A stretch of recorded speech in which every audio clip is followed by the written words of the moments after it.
They shouldn't have been there.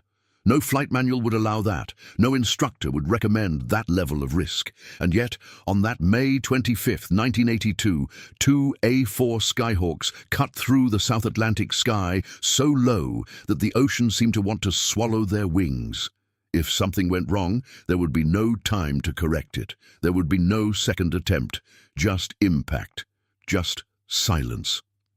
Inside the cockpit, Captain Pablo Carballo wasn't thinking about politics or global strategy. He was thinking in seconds, in meters, in survival. The canopy ahead of him was covered in a thin layer of salt, the result of flying close to the sea. Visibility was imperfect. The instruments were limited. And yet, he continued steadily, guided by something many veterans recognize without needing to explain. The feeling that return wasn't guaranteed. The A-4 Skyhawk was not a modern machine for that type of mission. It lacked advanced radar and sophisticated missile warning systems. It was a light, agile, reliable aircraft, but designed for a different reality. There, against ships equipped with cutting-edge British technology, it was almost a flying relic facing a system that had been created precisely to destroy targets like it before they were even seen. But there was one detail that changed everything. A simple, almost primitive principle that many pilots had learned in practice during previous conflicts. Radar has limitations. Especially when the enemy decides to fly so low that it blends into the sea itself. That wasn't just a tactical choice, it was a direct gamble against physics and against the opponent's reaction time. Meanwhile, aboard HMS Coventry, the atmosphere was far from calm. Trained, experienced men, some with still vivid memories of other conflicts, watched the radar screens with constant attention. There had been a recent warning. An Argentinian mission had been detected. No one knew exactly where. No one knew exactly when, but everyone knew it could happen at any moment. And then it happened. 4 markers appeared on the radar. Clear, fast, low. The kind of reading that makes any operator automatically straighten their posture. It wasn't an exercise. It wasn't a simulation. It was real. Captain David Hartdyke received the information almost at the same time that the silence in the command center was replaced by quick and precise orders. Alarms sounded. Men rushed to their positions. The ship prepared for combat. But what came next was not part of the plan. The marks disappeared. They simply disappeared. For those who have never been in front of a radar screen, this may seem like just a technical detail. For those who have, it's something very different. It's the kind of situation that makes the brain work faster than the body can react, because contacts don't disappear for no reason. Either they were destroyed, or they're exactly where you can't see them. And that second possibility is always the worst. Carballo and his wingman followed closely the undulating terrain of the islands. Every movement was calculated. Every altitude adjustment was made with almost instinctive precision. They knew that at that moment they were invisible, but they also knew that this invisibility was temporary. A tiny mistake was all it took. Just a few meters higher was all it took. Just one wrong reflex. On the other side in Coventry, the lack of signal brought no relief. It brought tension, because the captain knew exactly what that meant. The islands were too close. The minimum range of the Sea Dart missiles could become a critical limitation. If the planes suddenly appeared, there would only be one chance, a single window of opportunity to respond. And then a question arises that crosses the mind of any commander in combat: when to act and when to wait. Because acting too early can mean missing the mark. Waiting too long can mean not having time to act anymore.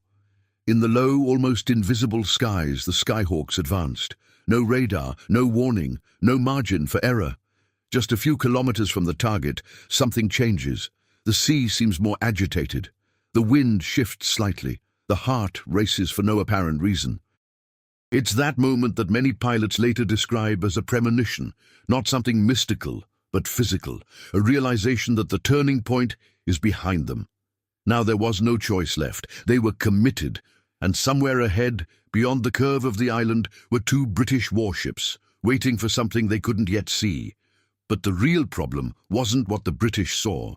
That was what they hadn't realized yet, because when those planes reappeared on the radar, they wouldn't be arriving. They would already be attacking. The first mistake in combat is usually not technical, it's human. It's that moment when you need to decide before you're sure. In the operations center of HMS Coventry, that moment arrived too quickly. Contacts had disappeared minutes before, but no one there believed the threat had vanished. On the contrary, the absence on the radar was, for experienced men, an even more dangerous sign than any audible alert. Then, as if the ocean itself decided to return what it had hidden, the echoes reappear, not as before, now closer, faster, and much lower. It was no longer a possibility, it was an ongoing attack. For those who have experienced high-pressure situations, whether in combat or during critical moments in life, there's a specific feeling. Time seems to shorten. Decisions that would normally take minutes need to be made in seconds, and every second lost has a cost that cannot be recovered. That's exactly what happened there. Radar operators try to lock on to the targets. The Sea Dart system, the pride of British naval engineering, springs into action. Designed to intercept aircraft before they even become visible, it depended on one essential condition: a clear target on the radar. But there was the problem. The Skyhawks were flying so low that they blended into the sea's return. To the system, that wasn't an aircraft. It was noise. It was interference. It was something that shouldn't exist. Meanwhile, a new element enters the equation. A British Harrier fighter jet appears in the airspace. To the average observer, it may seem like just another aircraft, but for those in command of a defense system, this changes everything. Now, there is a real risk of friendly fire, and that's the kind of mistake no commander wants to carry for the rest of their life. A decision had to be made: shoot and risk hitting one of your own, or wait and give the enemy the advantage he needed. If you've ever driven down a road and, for a second, had to choose between braking or swerving without knowing exactly what was ahead, you understand a fraction of that dilemma. Now imagine that on a real scale, with lives at stake and no time to hesitate. Captain Hartdyke chooses to act. The orders are given. The system tries to crash. The operators adjust parameters. There's tension in the air, but there's also confidence. Because those men were trained precisely for this type of situation. They believe in the technology. They believe in the system. They believe that, at the last moment, everything will work out. But war is not an environment of guarantees. The Skyhawks continue to advance. Inside the cockpits, Argentine pilots no longer rely on instruments. They see the target. This completely changes the dynamics of combat. While one side struggles to identify it, the other is already ready to attack. It's like trying to react to someone who has already taken the initiative. The time difference, even if small, becomes a decisive advantage. In Coventry, the operators realize something that wasn't clear before. The approach speed is greater than expected. The distance is decreasing too quickly, and then comes another realization, even more unsettling. If the missiles don't lock on now, there won't be a second chance. Tension mounts.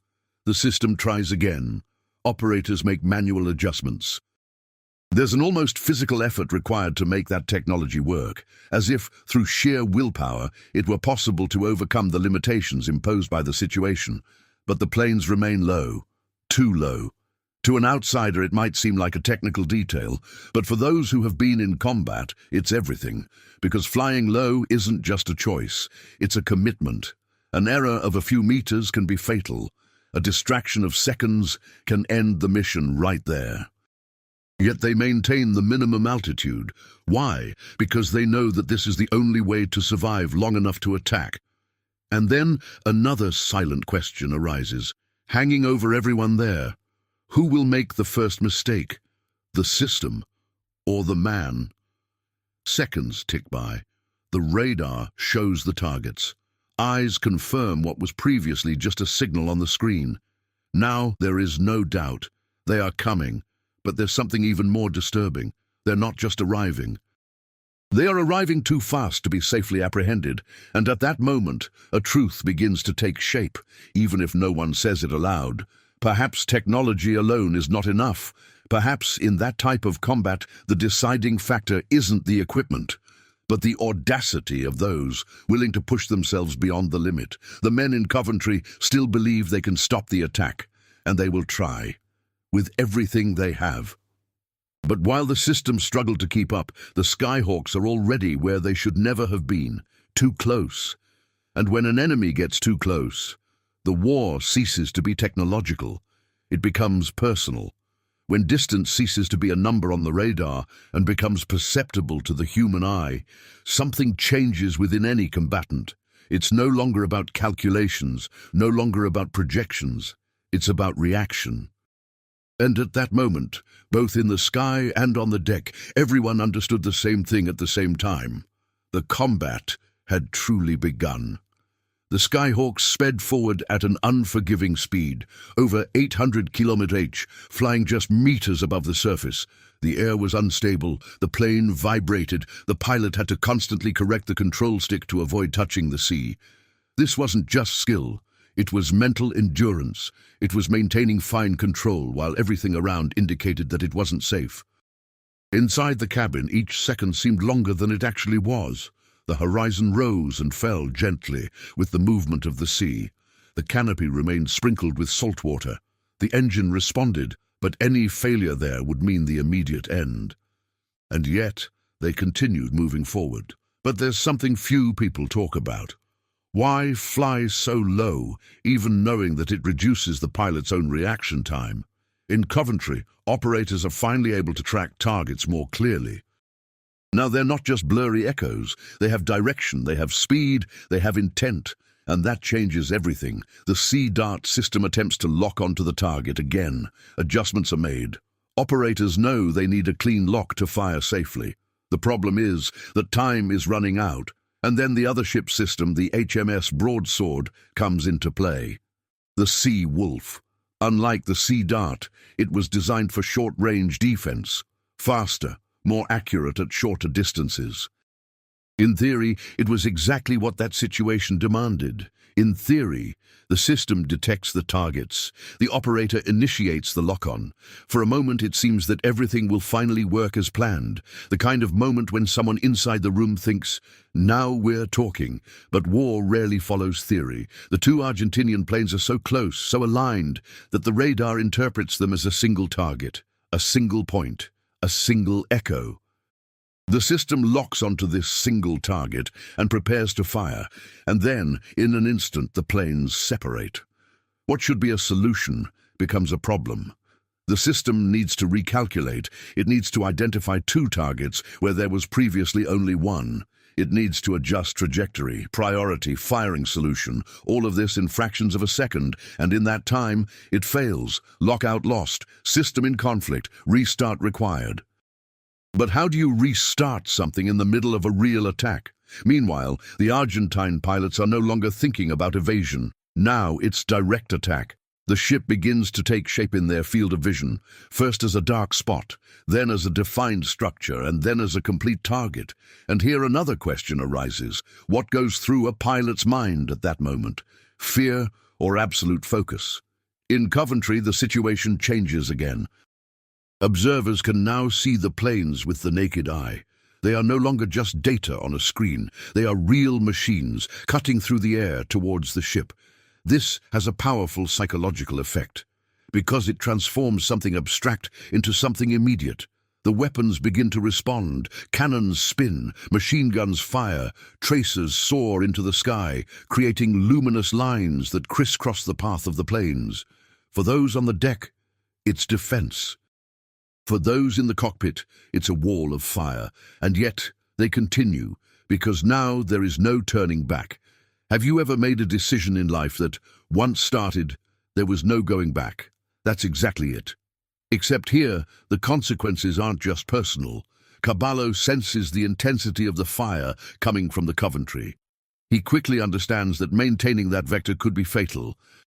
So he does something that separates ordinary pilots from real combat pilots.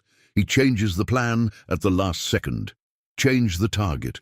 A decision made in a fraction of a second, based not on prior planning, but on an instant reading of the situation. He directs his aircraft towards the broadsword. This creates a new problem for the British, because now the attack isn't coming exactly from where they expected. The defense needs to readjust. And in this type of combat, every adjustment costs time. And time is exactly what they don't have.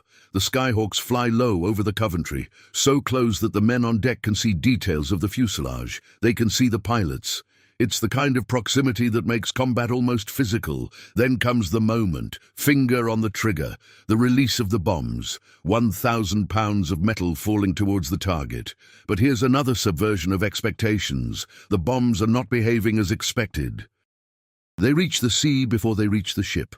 And then something unlikely happens. They ricochet. Yes, they bounce off the surface like stones thrown across water, a rare effect but possible when the angle and speed combine in a specific way. One of the bombs hits the ship, penetrate, but it doesn't explode. And at that moment, a question arises that completely changes the course of the story. How does a perfect opportunity turn into an incomplete attack?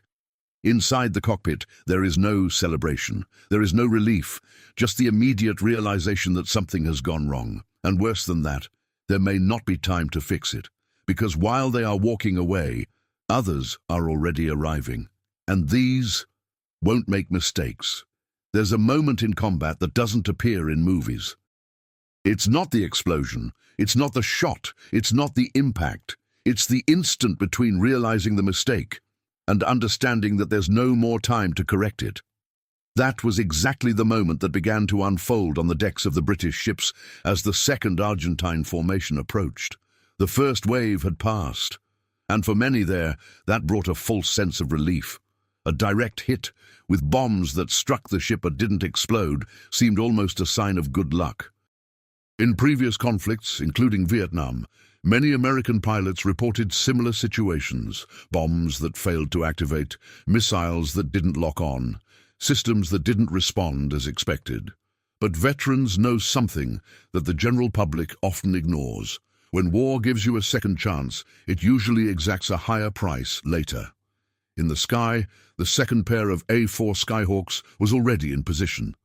Unlike the first, they carried smaller but more reliable bombs.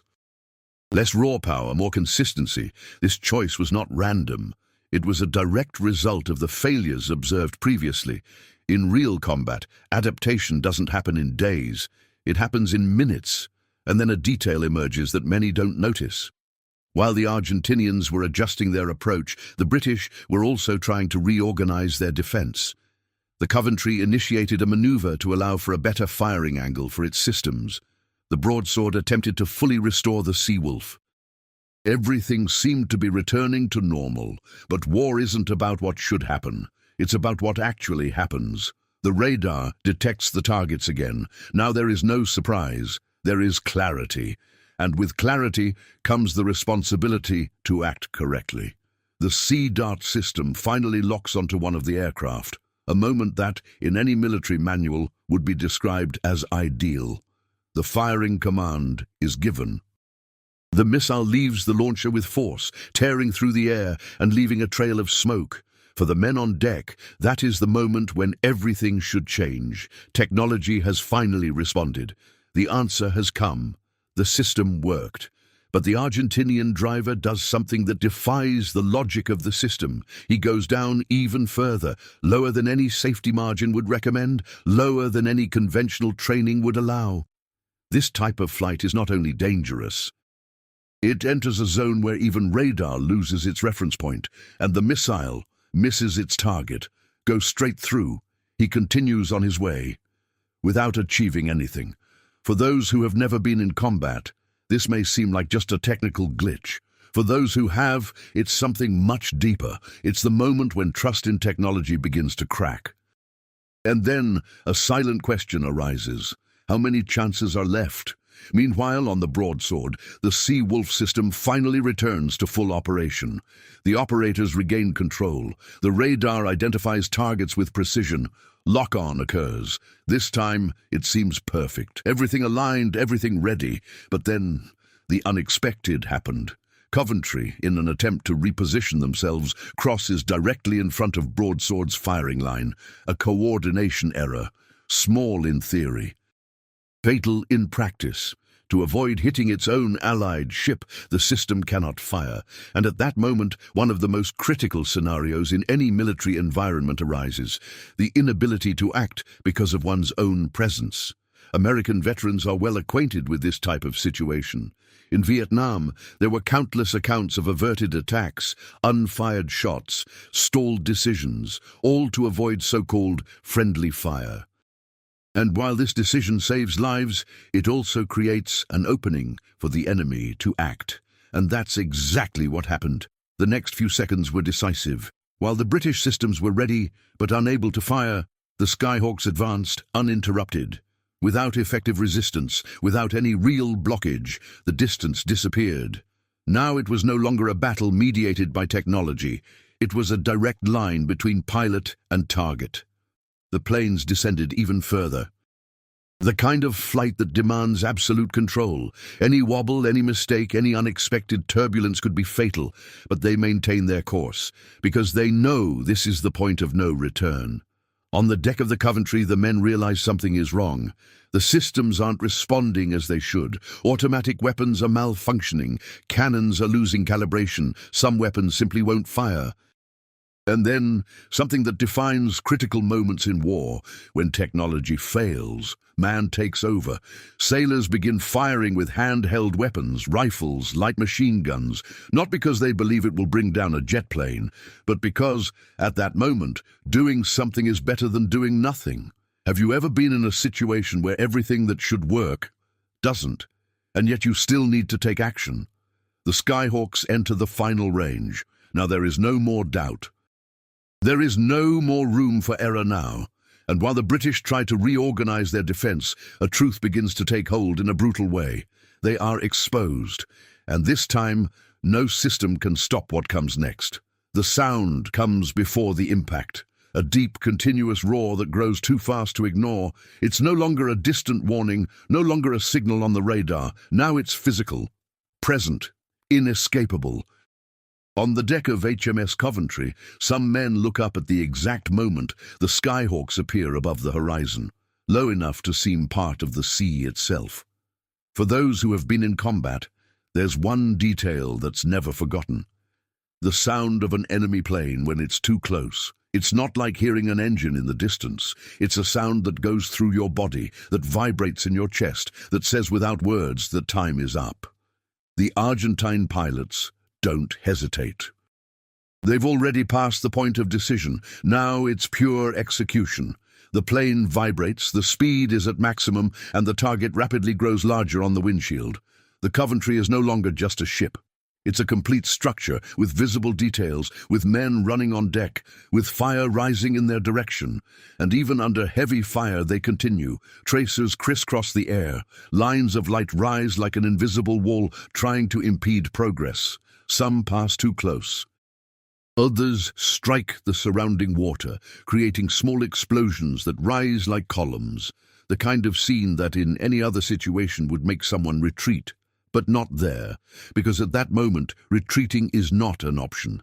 In Coventry, orders are shouted, systems are hastily adjusted, some cannons still respond, others fail.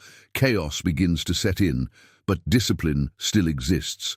There is still trying, there is still fighting. And then the detail that changes everything. The final distance is reached. The pilots fire their 20mm guns, not with the expectation of destroying the ship, but to disorient, to force the men on deck to lower their heads, to open a window of attack. Each shot is a line of pressure on those below. Have you ever noticed how, in extreme moments, the body reacts even before you think? That's what happens there. Men duck. Others continue operating. Some hesitate for a second, and a second in that scenario is an eternity. And then the moment arrives, the release of the bombs. They detach from the aircraft and begin to fall. Time seems to slow down. To an observer, they are merely falling objects. To those who are there, they are decisions that can no longer be reversed. The bombs hit the hull of the Coventry. They penetrate, and then nothing. For a moment, the world holds its breath. No immediate explosion, no fireball. Just the metallic sound of the impact echoing inside the ship, a hollow, heavy sound that runs through the internal structures like a warning. The men exchange glances. Some believe they have survived. Others know it's not over yet, because in combat, silence never means safety. The Skyhawks pass by the ship and begin to move away. Inside the cockpits, the pilots don't celebrate. They know the outcome is still undecided. They've seen bombs fail before. They've seen perfect attacks have no effect. But then, it happens. The first explosion violently breaks the silence. It's not just an external detonation. It's internal, deep, as if the ship had been hit from the inside. The structure trembles. The sound travels through corridors, rooms, closed compartments. The energy of the explosion finds invisible paths and spreads. Soon after, the second one, stronger, more devastating. Now, there is no doubt. Coventry was critically hit. Inside the ship, the scene changes instantly. Lights flicker, systems shut down. The heat intensifies. Smoke begins to fill enclosed spaces. The kind of smoke that disorients, that suffocates, that transforms a familiar environment into an unfamiliar labyrinth. In the operations room, where there was once control, there is now destruction. Damaged equipment, exposed cables, men trying to understand what still works and what has already been lost. In the engine room, the impact is even more severe. The heart of the ship is hit, power is compromised, propulsion is affected, the kind of damage that cannot be resolved quickly. And then comes the hardest realization to accept in combat. The ship is no longer fighting to win. It is fighting to survive. On deck, the situation is equally critical. Fire begins to appear, small outbreaks that quickly expand. Sailors rush to contain the flames. Others help the wounded. There are shouts, but there are also clear commands. Because even in chaos, discipline remains. Have you ever been in a situation where everything changes in seconds, and yet you need to keep functioning? That's what defines who survives. Captain Hartdyke regains consciousness amidst the smoke and impact. He doesn't have a complete picture of what happened, but he feels it.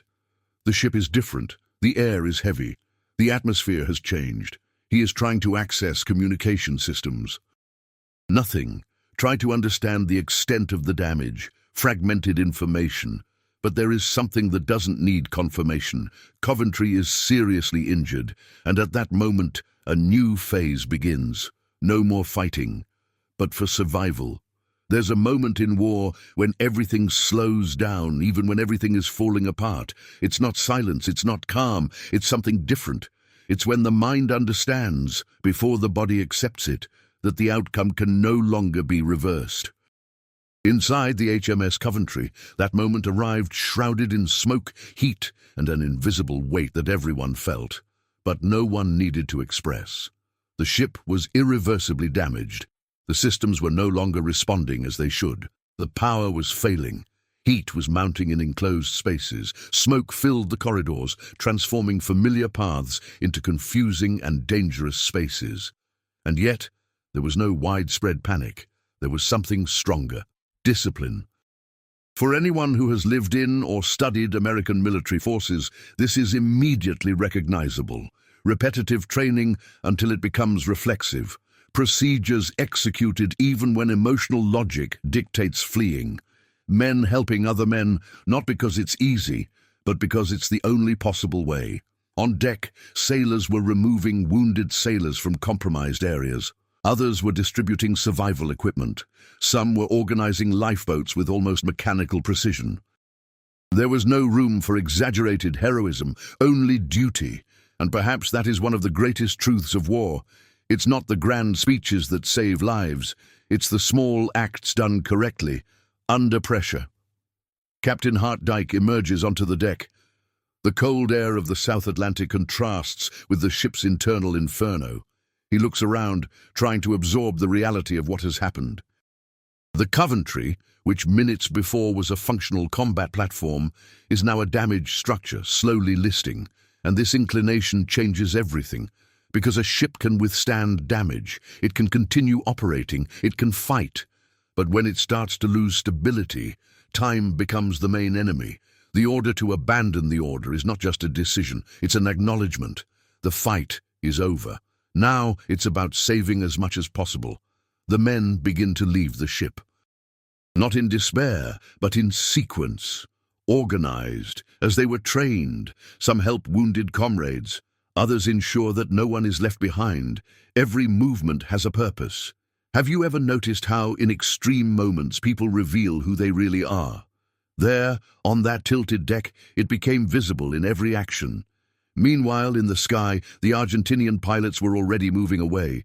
Their fuel was running low. Their hearts were still racing. They looked back and saw smoke rising from the stricken ship. They know what that means. They know they succeeded, and they celebrate. And they should, because they faced a technologically superior enemy, because they flew below the safe limit, because they executed a mission that many would consider impossible. But here's where the contrast comes in, which few videos show. While one side celebrates, the other survives. At sea, men now float in icy waters. Some are injured, others are in shock. Helicopters begin to arrive. The rescue is quick and efficient.